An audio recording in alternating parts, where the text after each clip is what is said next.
Bonsoir à tous, c'est Yannalist, et aujourd'hui je vais vous parler un peu du football chinois. Je pense que peu de gens ici connaissent réellement le football chinois. À noter que cette vidéo, c'est aussi une traduction de la vidéo que j'ai publiée en chinois un peu plus tôt. Donc le contenu sera sensiblement le même. Donc pour ceux qui apprennent le chinois, ou pour les chinois qui veulent apprendre le français, les sinophones qui veulent apprendre le français, j'espère que cette vidéo vous aidera un petit peu et vous apprendra deux trois petites choses sur le football chinois. Tout d'abord, avant toute chose, moi c'est pas un classement que je vous fais, parce que je suis pas expert. Je vais juste vous présenter trois clubs, le club de Pékin, le club de Canton et le club de Shanghai, qui sont le top 3 en fait, en tout cas le top 3 du championnat qui vient de s'écouler l'année dernière. Donc il faut savoir aussi qu'en Chine, il y a une politique de recrutement sur les joueurs. Vous ne pouvez pas recruter un gardien étranger.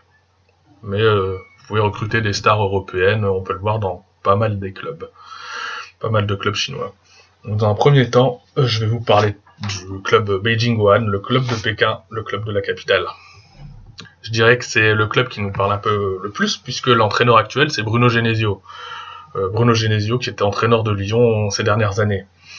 Et qui a pas trop mal géré, même si cette saison, ils finissent deuxième, ils ratent le titre de pas grand-chose.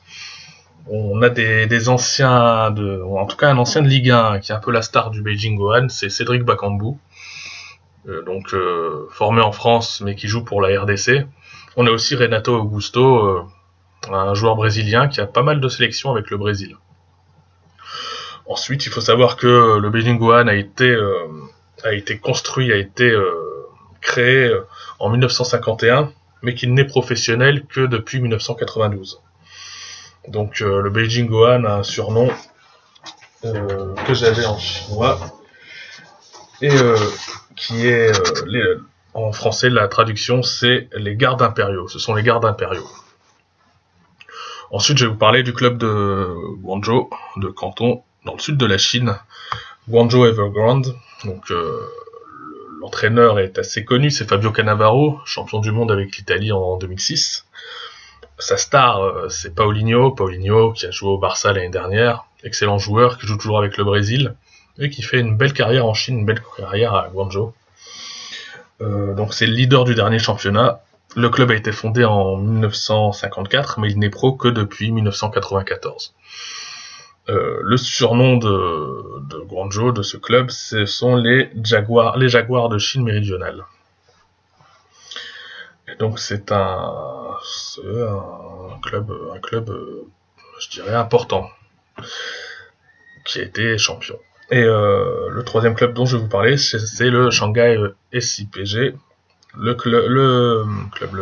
L'entraîneur est portugais, Victor Pereira, pas très connu si on compare aux deux stars de ce club qui sont Oscar et Hulk, deux internationaux brésiliens.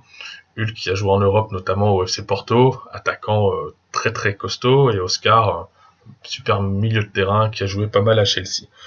Ce club a été le troisième du dernier championnat, et historiquement il était assez récent. Il a été créé en 2005, et cette même année, à ce moment-là, a été promu professionnel. Donc voilà pour ce qui en est de ma présentation de ces trois clubs chinois. La ligue contient un peu plus de clubs, mais moi j'ai voulu me focaliser sur ces trois clubs qui sont aussi parmi les villes les plus grandes de Chine. J'espère que cette vidéo vous a plu. N'hésitez pas à me faire un retour sur ce que vous en pensez. J'espère vous avoir appris quelque chose. En tout cas, moi c'était intéressant pour moi de m'intéresser au football chinois.